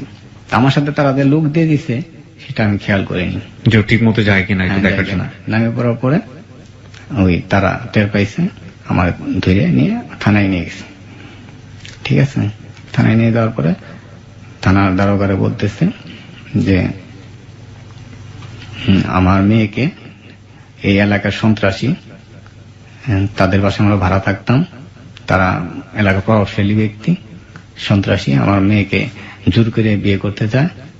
মেয়ের বাবা এটা বলছে? হ্যাঁ, আমার মেয়ে চাকরি করতো ওখানে, চাকরি তার অত্যাচারে সে এসে পড়ছে, সরকারি চাকরি বাদ দিতে। এখন আমার মেয়েরে বিয়ে দিছি। আমি এই ফার্স্ট শুনলাম তার বিয়ে হয়েছে, থানাতে বিয়ে দিছি। কার মুখ থেকে শুনলেন? আপনার বাবার মুখ থেকে? হ্যাঁ, বিয়ে দিছি। এখন আমার তার শ্বশুর বাড়িতে যায়, সে সন্ত্রাস করতে চায়। ঠিক আছে, এরকম বললো। জি, তবে আমি তো তখন আমার অবস্থা খুবই করুণ, যে এটা কি বলে, এটা কি শুনলাম। জি, দারোগা বলতেছে, দারোগা না ওসি সাহেবের রুমে, উনি বলতেছে তোমার কি বক্তব্য? পরে বললাম যে আসলে উনি যা বলতেছে এটা সম্পূর্ণ মিথ্যা। আপনার প্রেমার সাথে আমার একটু কথা বলান, বা আপনিই বলেন, ঠিক আছে, তাহলে বুঝতে পারবেন। আমার বিশ্বাস ছিল যে তার সাথে আমার এতদিনের সম্পর্ক, সে হয়তো বা আমার সরাসরি আমাকে কোনো কিছু বলতে পারবে না, আর এটা হয়তো বা আমার শোনানোর জন্য বলতেছে যে আমি এখান থেকে যেন চলে যাই, বিয়ের কথাটা মনে এই কারণে বলছে। আমার তখনও বিশ্বাস নেই, কিন্তু শরীর আমার ভাঙিয়ে বলছে। পরে দারোগা ফোন নাম্বার চাইল, ফোন নাম্বার দিবে না। পর দারোগা তার মামা সাথে ছিল, তার মামার একটা চড় দিছে, এই বেটা ফোন নাম্বার দিবে না, তোদের ভিতরে তাহলে কোনো ঝামেলা আছে। দারোগারে আমি আবার এই ওসি সাহেবের আমি আবার খুলে বলছি সবকিছু, যেহেতু থানায় নিয়ে এসে পড়ছে, তখন তো আমার করার কিছু নাই। তখন ফোন নাম্বার দিছে, তো দারোগার মোবাইল থেকে ফোন দিছে, কল দিছে, দিয়ে বলতেছে তুমি কি প্রেমা? বলতেছে হ্যাঁ। তুমি কি প্রণয়কে চেনো? বলে হ্যাঁ চিনি। তার সাথে কথা বলো, লাউড স্পিকার দেওয়া। সে বলতেছে দেখেন, তার বাবার বক্তব্যটাই সে খুলে বলতেছে। আমি তো অবাক। কি বলতেছে আপনি একটু সে বলতেছে যে আমি তার এলাকায় তার বাসায় ভাড়া থাকতাম, সে আমার সবসময় উত্ত্যক্ত করতো। আমি চাকরি নেওয়ার পর আমাকে উত্ত্যক্ত করে। এখন আমি এগুলা সবকিছু ভুইলা, মানে সবকিছু তার অত্যাচারে আমি আমার বাড়িতে আসছি। আমার বাবা আমার বাড়িতে বিয়ে দিচ্ছে, আমি এখন আমার শ্বশুর বাড়ি। এই কথা বললো। এই কথা বলার আগে আমি আবার তাকে বলছি যে দেখো আমি তো খুব বিপদে, আমার 1 মিনিট কথা বলতে দিচ্ছে। দেখো আমি তো খুব বিপদে, বর্তমানে থানায় আছি। তোমার আব্বা এরকম কি উল্টা অভিযোগ করতেছে, এই অভিযোগে আমার জেল হইতে পারে বা আমার কোনো ক্ষতি, বড় ধরনের ক্ষতি হইতে পারে। তোমার বক্তব্যের উপরে ভিত্তি করবে সবকিছু। তুমি একটু দারোগার সাথে কথা বলো। যখন এই কথা বলতে তখন আমি জ্ঞান হারা হয়ে গেছি তার কথা শুনে। আপনি এটা বলার পরেও সে বাবার পক্ষে কথা বলেছে? যখন বলছে তখন আমার মাথার সেন্স না গেছে, সে আসলেই এটা কোনো সত্য হয়ে গেছে, তার বিয়ে হয়ে গেছে এরকম। পরে আমি যখন সুস্থ এলাম, আমার পানি টেনে দিয়ে সুস্থ করলো। করার পর দারোগা বলতেছে, ওসি সাহেব বলতেছে, দেখো মানুষের জীবনে এরকম ঘটনা হয়, সে হয়তো তোমাকে এখন আসলেই লাইক করে না। আমি তো এটা বুঝতেই পারছি। দারোগার তো উচিত ছিল আপনার কাছে রেজিস্ট্রি বা কাবিননামা এগুলো আছে কিনা এগুলো। পরে বললো যে দেখো তোমার যে লাইফ, যে তোমার বয়স, তুমি তো জীবনের অন্যভাবে সাজাও, যেহেতু সে তোমাকে এরকম বলতে পারে, এখন তুমি এগুলা কেস করি কি করবা? আর তার যদি তুমি সত্যিকার ভালোবাসে থাকো তাহলে তার মতো সে থাকুক, আর তার তুমি ইচ্ছাগুলো ক্ষতি করতে পারো, দেখো তোমার কাছে। আর এরকম তুমি তাকে আইনের মাধ্যমে অন্য কোনো ভাবে তোমার কাছে আসলোই, এরকম পরবর্তীতে আবার তোমার সাথে এরকম করলো, তখন তুমি কি করবে? আচ্ছা, আপনি যে বিয়ে করেছিলেন, আপনাদের কি রেজিস্ট্রি করে বিয়ে করেছিলেন? মানে কাগজটা আপনার কাছে আছে? আছে। ওকে, চলুন তারপরে কি হলো? তারপর দারোগা আমার এরকম বললো যে অনেক ফ্যামিলিতে তো এরকম 7 বাচ্চার মা হওয়ার পরও তো আরেক জায়গায় আরেক ছেলের সাথে চলে যায়, এরকম তুমি মানে নাও। দারোগা আপনাকে বোঝাচ্ছে, কাউন্সিলিং করছে? আচ্ছা, এরকম বোঝাচ্ছে। পরে আমি নিজে নিজে ভাবলাম যে এখানে তো আর কোনো করার কিছু নাই, এখান থেকে আমি চলে যাওয়াটা আমার উদ্যম। এখন যদি আমি উল্টা পাল্টা বলি তাহলে হয়তো বা পয়সা টয়সা দিয়ে হয়তো যদি আমার আটকায় রাখে তাহলে তো আমি আরেক মুসিবতে পড়বো। জি। তখন আমি চলে আসলাম ওখান থেকে। আচ্ছা, চলে আসার পরে আমি আমার মোবাইল থেকে তার নাম্বার তো বন্ধ, তার ভাইয়ের নাম্বার, তার মামার নাম্বার, ওগুলো নাম্বারে SMS দিলাম। আচ্ছা, কি লিখেছিলেন আপনি? SMS লিখছিলাম যে আমি যা বলতেছি এটাই তো সত্য, আপনারা যেটা করতেছেন এটা মিথ্যা। সে আমাকে তো লাইক না করে তাহলে আমাকে ডিভোর্স দিয়ে তারপর সে বিয়ে করতে পারতো। সে তো সত্যিকার বিয়ে করে, আমার বিশ্বাস নাই বিয়ে করতে, আমাকে ডিভোর্স দিক, আমার সাথে তার সাথে আমার দেখা করান। আজল না করান তাহলে আমি আসছি, যে পর্যন্ত দেখা না করাইছেন এই পর্যন্ত আমি আসছি। আমার তখন অন্ধবিশ্বাস যে তার সাথে আমি দেখা করবো সরাসরি। এটা হয়তো বা তারে আটকায় রেখে বা কোনো চাপে তারে বলাইছে, এরকম আমার বিশ্বাস ছিল না, তারা দেখা করাবে না। তখন আমি আরেকটা SMS দিলাম। এর মধ্যে সে আমার 1 মিনিট ফোন দিছে, তার ভাই 1.5 মিনিট কথা বলছে। বলতেছে যে তুমি চলে যাও নাহলে তোমার বিপদ হবে, ঠিক আছে? আচ্ছা, আপনার ওয়াইফ? তখন আমি বললাম যে আমার বিপদ হওয়ার যা হোক, তুমি না বলা পর্যন্ত, না দেখা করা পর্যন্ত আমি তোমার এলাকা ছেড়ে যাবো না, আমি কোনো কিছু খাবো না। আপনি জীবন মরণ হাতে নিয়ে নিয়েছেন, তোমার সাথে দেখা করবোই, যে কোনো বিনিময়। তারা যদি আমার ক্ষতি করলে করতেও পারে, আমি তো একাই আসছি, করলে করতেও পারে, তোমার সাথে আমি দেখা করবোই। জি, এরকম এই করে মেসেজ দিছি। কোনো নাই, সারা শব্দ নাই। আমি তো তার এলাকায় ঢুকতেও পারি না, কারণ তারা যদি আমাকে আবার দেখে আমাদের কোনো ক্ষতি করে। আমি আড়ালে থাইকে দীর্ঘ 29 দিন পর্যন্ত তার এলাকায় ঘোরাঘুরি করতে থাকলাম। 29 দিন? তার বাড়ি খুঁজে, আমি তো তার বাড়ি এখনো চিনি না, তার বাড়ি খুঁজে বাই করবো, তার সাথে দেখা করবো। কিন্তু আপনাকে তো প্রথম দিকে চেয়ারম্যান বা ওরকম শীর্ষস্থানীয় লোক আপনাকে দেখা করিয়ে দিয়েছিল, সেই দেখাটা কোথায়? সে তো আমাকে ফোনে কথা বলা, মেয়ের সাথে দেখা করে নাই। আমার কথা হলো তাকে হয়তো বা কোনো চাপে রাখছে, কারণ সে আমাকে যেভাবে ভালোবাসছে, সে তো এইভাবে কাউরে বিয়ে করতে পারে না। বিয়ে করলে সে তো শিক্ষিত জ্ঞানী, সে আমাকে ডিভোর্স দিয়ে বিয়ে করবে, এরকম তো করার কথা না। আর তার সাথে তো আমার কোনো ঝগড়া খেসত হয় নাই।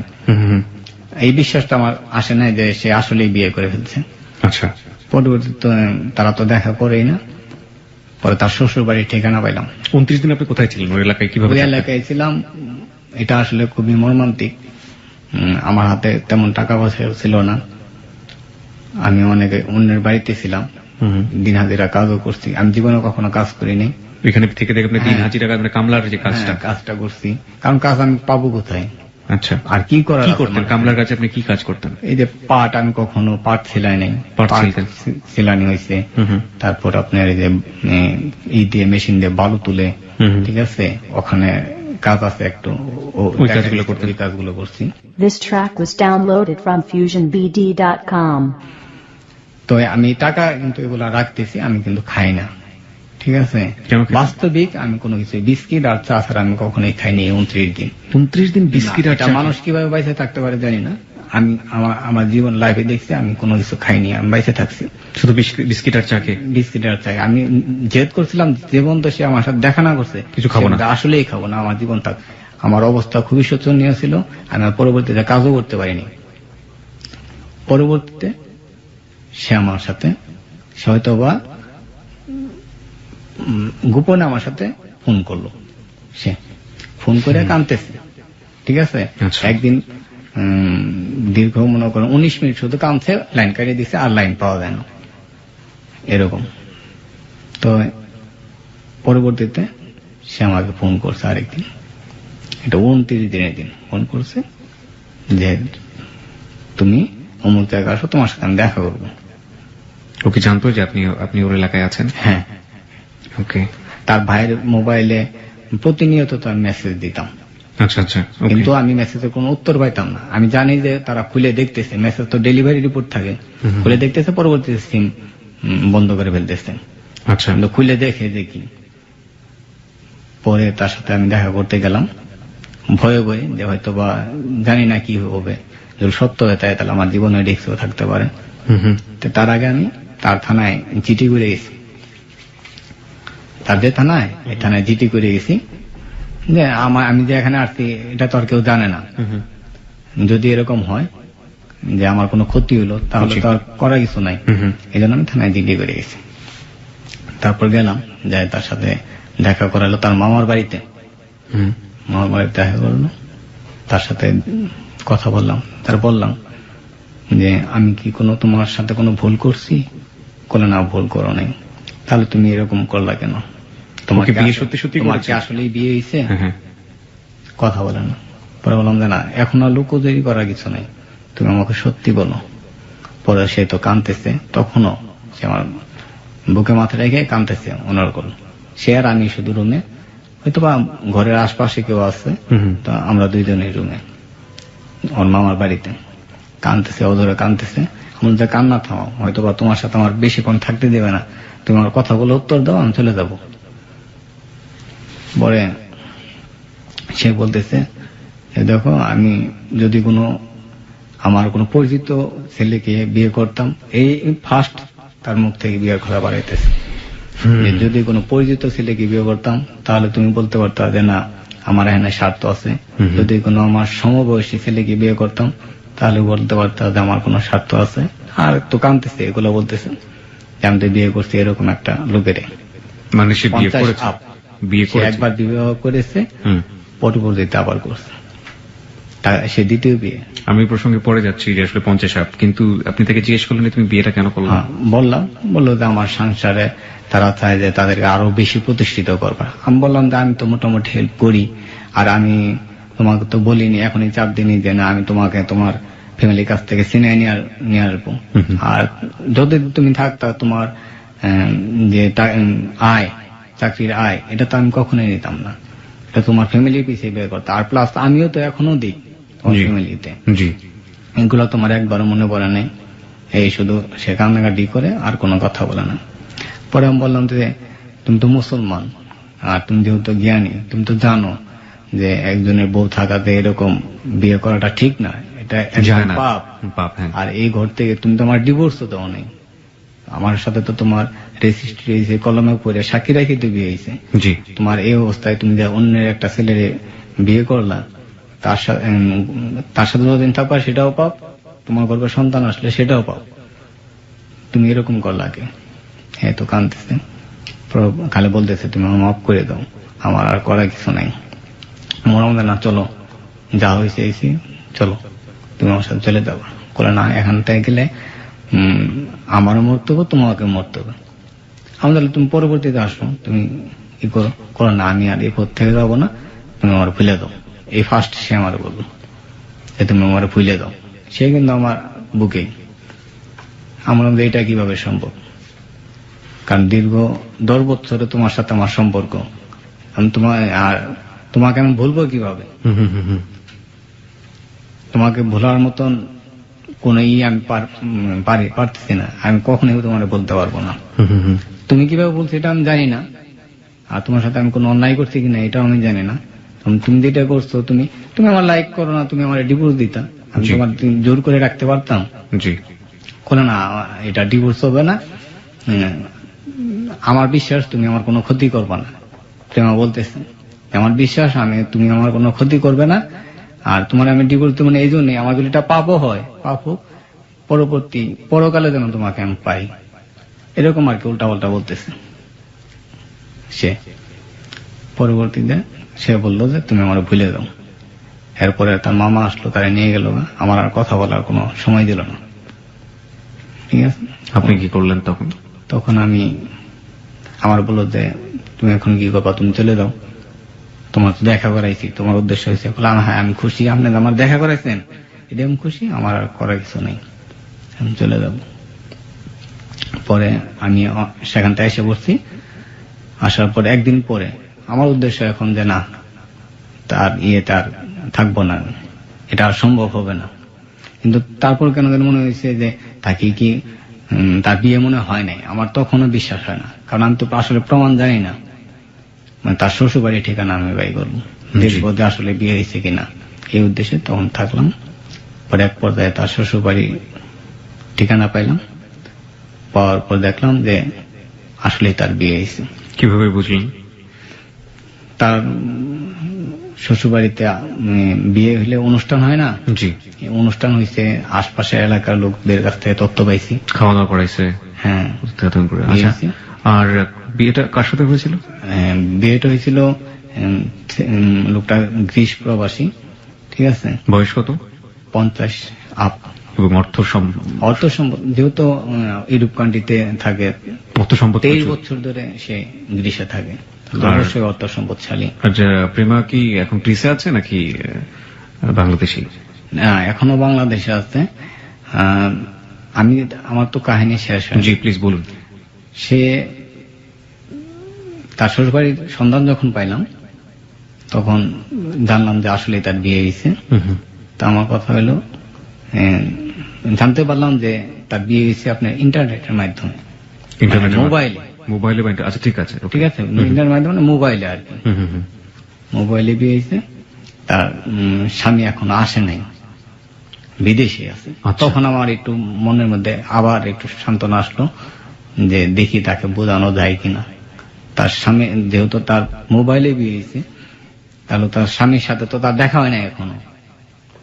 তাহলে দেখি কোনোভাবে তাকে ফেরানো যায় কিনা, বা তাকে কেউ চাপে এরকম করছে কিনা। পরবর্তীতে তার সাথে আবার দেখা করার জন্য উদ্গ্রীব থাকলাম। তার শ্বশুরবাড়ির সামনে থেকে আমি তার ভাইরে ফোন দিলাম, একটু থ্রেট করে। আসলে আমি করব না, সেও জানে তার আমি ক্ষতি করব না। তারে বললাম যে তোমার বোনকে বলো, যদি সে আমার সাথে দেখা না করে, তার শ্বশুরবাড়িতে আমি তার অতীত জীবন বলবো। তাহলে তার মানে শ্বশুর বাড়িতে আপনার সাথে যে বিয়ে হয়েছিল এরকম কোনো কাহিনী তারা বলেনি? না, এটা সম্পূর্ণ গোপন রেখে তাকে বিয়ে দেওয়া হয়েছে। ঠিক আছে, বললে তো বিয়ে করতো কিনা জানি না, আর বিয়ে করলো তো আমার কাছ থেকে ডিভোর্স নিয়ে তারপরে বিয়ে করতো। এরকম কি বিয়ে করে? জি। পরে আমি তার শ্বশুরবাড়ির সামনে তার ছোট ভাইরে ফোন করে বললাম, মেসেজ দিয়ে বললাম যে তারা বলো আমার সাথে আমার ফোন দিতে 1 মিনিট, আর আমার যদি ফোন না দেয় তাহলে তাদের বাড়িটা দোতলা, জি। গ্রামে বাড়ি, দোতলা তার শ্বশুর বাড়িটা। হুম হুম। তার স্বামী বিদেশ থাকলে কি হবে, তাকে শ্বশুর বাড়িতে নিয়ে এসে পড়ছে। ওকে। ঠিক আছে, যে দোতলা দাঁড়ায় থাকতে বলো, দেখতে বলো তাদের বাড়ির সামনে আমি। হুম হুম। বাস্তবিক বিশ্বাস না হলে দাঁড়ায় দেখতে বলো। আর সে যদি আমার এখন ফোন না দেয়, আমি নির্ঘাত তোমার 10 মিনিট সময় দিলাম, আমি আর সত্যিই বলবো, গিয়ে সবাইকে বলে দেবো। বলে দেবো। হুম। এই মেসেজ কাজে খাটছে, আমার ফোন দিছে প্রেমায়, যে তুমি এটা কি করছো, তুমি এখানে কেন? মানে সে আমাকে দেখছে। পরে আমি বললাম যে আমি তোমার সাথে দেখা করতে চাই, তুমি তো ভুল করছো যেটা, ঠিক আছে? করে তোমার সাথে আমি দেখা করতে পারতাম, বলছি যে আমি যেটা করছি এই পথ থেকে এখন আর ফেরা সম্ভব না। জি। পরে আমি বললাম যে তোমার সাথে আমার 7 বছরের প্রেম, 3 বছর আমরা বিবাহিত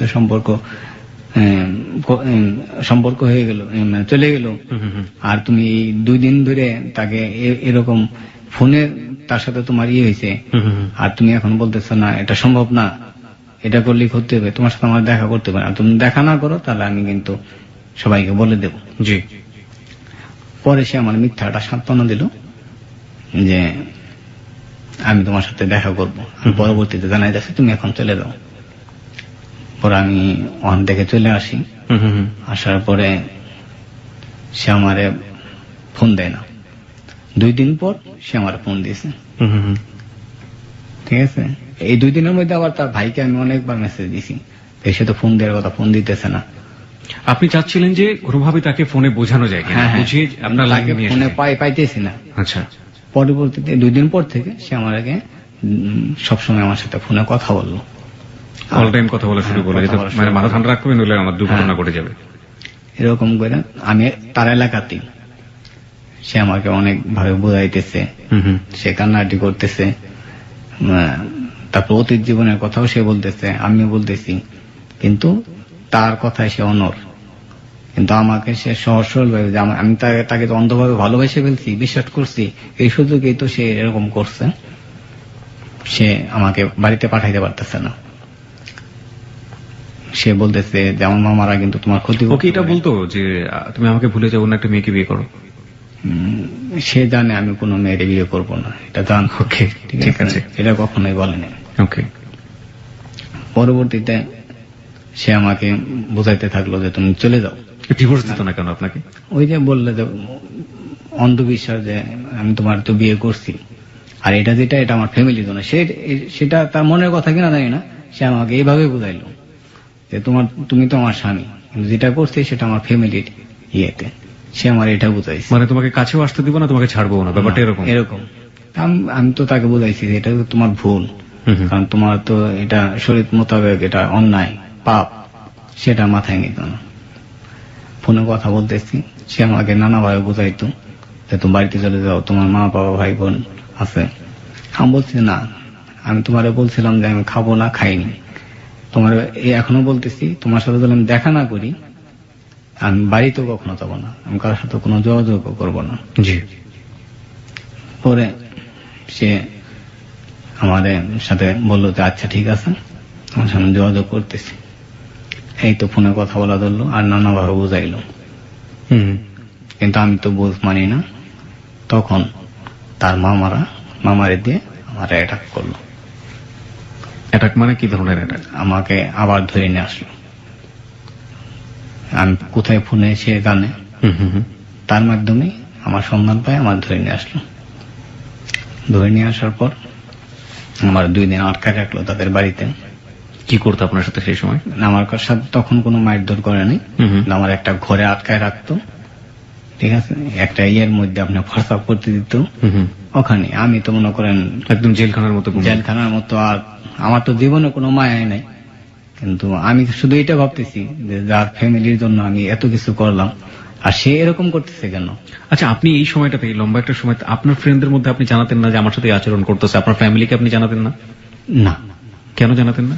জানাতাম না এই জন্যই, তার সংসারে যে আমি এত কিছু করছি এটা আমার ফ্যামিলি জানতো, আমার ফ্রেন্ড সার্কেল জানতো। তারা আমাকে এমনি সরাসরি বলতো না, কিন্তু পরোক্ষভাবে জানাইতো যেটা এরকম এত বেশি করা ঠিক না। এর জন্য তোর পস্তাইতে হবে। আমি এটা বার্তাই নিতাম না, কারণ সে কখনো আমার সাথে এরকম কোনো মানে বিহেভ করে নাই যে সে আমাকে ভুলে চলে যাবে। সেটা তার আমার এখন মনে হয় যে এটা তার আগে থেকে পরিকল্পনা ছিল এরকম। আচ্ছা, না ঠিক আছে, কিন্তু কথা হচ্ছে যে যখন আপনি বিপদে পড়লেন তখন তো আপনার কাউকে না কাউকে পাশে দরকার, কাউকেই পাচ্ছেন হ্যাঁ, না আমি ইচ্ছা করলে তো অনেক সহজে নিতে পারতাম। আমি তো আগেই বলছি আমার ফ্যামিলি মোটামুটি প্রভাবশালী, কিন্তু আমি চাচ্ছিলাম না যে ওদের কোনো ক্ষতি হোক, মেয়েটার কোনো ক্ষতি হোক। আমি আসলে তাকে মনে প্রাণে ভালোবাসি, এখনো ভালোবাসি।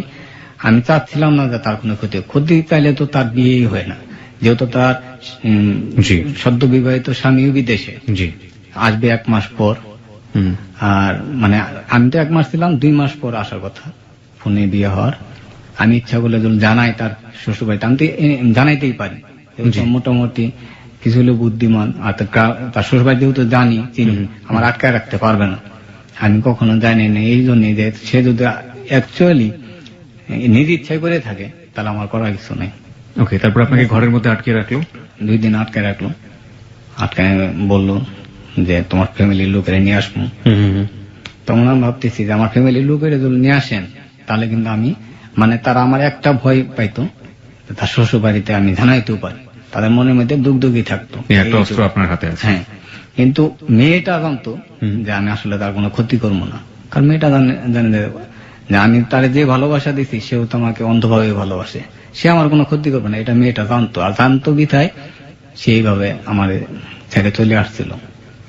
পরবর্তীতে 2 দিন আমার তো আটকায় রাখলো, আটকায় রাখার পর একদিন আমি ওখান থেকে পলাইতে সক্ষম হইলাম। একটা ঘরে তো গ্রামের বাড়ি, পানি চতুর্পাশে, তখন বন্যা সিজন। জি। ওখান থেকে পলায় আসার পরে ওর ভাইয়ের মোবাইলে মেসেজ দিলাম, মোবাইল আর খুলে না, মেসেজ ডেলিভারি হয় না। তখন আমি অন্য ইয়েতে গেলাম, তার যে আদার্স ফ্রেন্ড সার্কেল আছে তাদের কাছে যোগাযোগ করলাম, কিন্তু কারোর সাথে তার যোগাযোগ নেই, কারণ ওর ফ্রেন্ড সার্কেল তো সব জানে যে তার মানে তার লাইফটা কাটছে আমার এলাকায়। 17 বছর সে আমার এলাকায় থাকছে, আর তার সব ফ্রেন্ড সার্কেল ওখানেই, তার আত্মীয় স্বজন তো থাকে শরীয়তপুরে, কিন্তু তার সমস্ত মানে শৈশব কৈশোর যৌবন তো কাটছে আমার এলাকায়। জি। কিন্তু তাদের সাথে এই যে আমার থেকে যা এসে পড়ছে তাদের সাথে কিন্তু কোনো যোগাযোগ হয়নি, তাদের কাছ থেকে কোনো পাইলাম না। পর আবার সেই রিক্স নিয়ে এক ঠিকানা তার শ্বশুর বাড়ি